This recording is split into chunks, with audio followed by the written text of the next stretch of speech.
Nagpaabot ng mga babala at safety tips ang Philippine National Police sa publiko upang maiwasan ang mga karaniwang krimen ngayong panahon ng Kapaskuhan.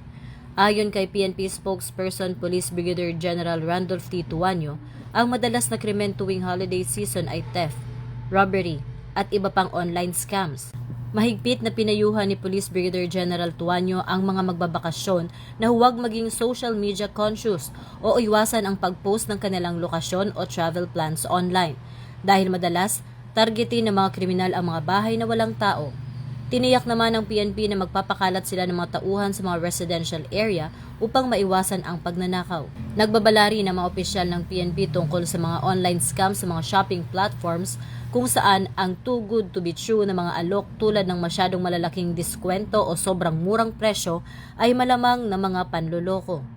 Binigyang diin din niya na ang panganib ng mga booking scams kung saan hindi na makontak ang mga ahente matapos makapag-down payment.